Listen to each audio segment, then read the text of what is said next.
Atomic Habits by James Clear is a definitive guide on the science and practice of behavior change, arguing that the true path to extraordinary results lies not in massive revolutionary changes, but in the power of tiny incremental improvements made consistently over time. The term atomic refers to two things: a habit that is small, like an atom, and a habit that is a source of immense energy, like the atom's potential power.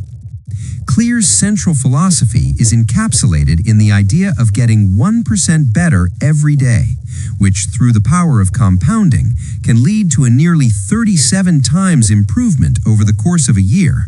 1.01 to the power of 365 equals 37.78. The book is structured around a complete framework for habit formation, shifting the focus from outcomes, goals, to systems, processes. Clear posits, you do not rise to the level of your goals, you fall to the level of your systems. The purpose of setting goals is to win the game, but the purpose of building systems is to continue playing the game, leading to endless refinement and long-term progress. The 3 layers of behavior change. Clear introduces 3 layers of change, asserting that lasting transformation must begin from the inside out.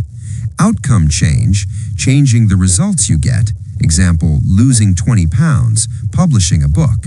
This is the what you achieve. Process change, changing your habits and systems. Example, implementing a new workout routine, writing daily. This is the how you do it. Identity change, changing your beliefs and self-image. Example, shifting from someone who wants to be healthy to a runner. This is the most crucial layer and the who you become. True behavior change is identity change. Every action you take is a vote for the type of person you wish to become. Forecasting by focusing on becoming a person who naturally performs the desired habits, the actions cease to be tasks and become reflections of your core identity. The habit loop, how habits work. Every habit follows a 4-stage neurological feedback loop, which allows the brain to automate the behavior. Clear formalizes this as the habit loop. Cue, a trigger that predicts a reward and initiates the behavior. Example, a notification sound. Craving, the motivational force behind the habit. It's the desire to change your internal state, not the habit itself. Example, craving connection, not the phone. Response, the actual habit you perform, which can be a thought or an action. Example, picking up the phone. And reward, the end goal that satisfies your craving and completes the loop, teaching the brain which actions are worth remembering. Example, seeing a new message. The cue and craving are the problem phase. You realize something needs to change. And the response and reward are the solution phase. You take action and get a benefit. The 4 laws of behavior change. Clear translates the habit loop into a set of practical, actionable rules for designing good habits and breaking bad ones. Law 1, make it obvious, the cue. To ensure you start a habit, the cue must be visible and impossible to ignore. For good habits, use the habit scorecard to become aware of your current routines. Implement implementation intentions, I will behavior at time in location, and habit stacking, after current habit, I will new habit, and design your environment to make the cues for good habits visible. Example, place your workout clothes next to your bed. To break bad habits, inversion, make it invisible. Reduce exposure to the cue. Example, put the snack food in an opaque container in a distant cabinet. Law 2, make it attractive, the craving. Habits are more appealing when associated with positive feelings. For good habits, use temptation bundling to pair an action you want to do with an action you need to do. I will listen to my favorite podcast, want, while I clean the kitchen, need. Join a culture where your desired behavior is the normal behavior, as we tend to imitate the habits of those we admire.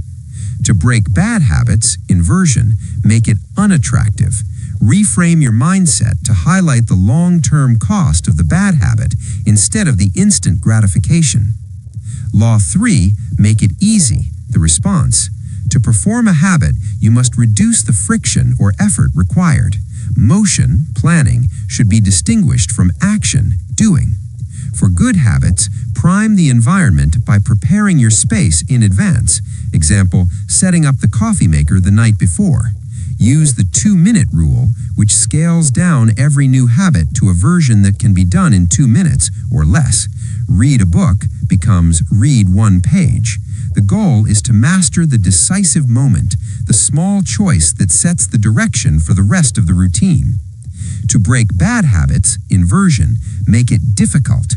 Increase the friction by adding steps between you and the bad habit. Example, unplugging the TV and storing the remote in a different room. Use a commitment device to lock in your future behavior. Law 4, make it satisfying, the reward. A behavior is unlikely to be repeated if the reward isn't immediate, as the brain prioritizes instant gratification. For good habits, make it satisfying. Use a habit tracker, example, marking an X on a calendar, as a visual, immediate reward that reinforces the habit. The simple act of not breaking the streak becomes the reward. The cardinal rule of behavior change is that what is immediately rewarded is repeated. To break bad habits, inversion, make it unsatisfying. Introduce a small, immediate punishment or cost for the bad habit, often through an accountability partner or a public habit contract. The pain of the consequence should be immediate. Advanced tactics. Clear concludes by emphasizing the importance of staying motivated by applying the Goldilocks rule, working on tasks that are right on the edge of your current abilities, not too easy to be boring and not too hard to be discouraging. This maintains peak motivation and performance.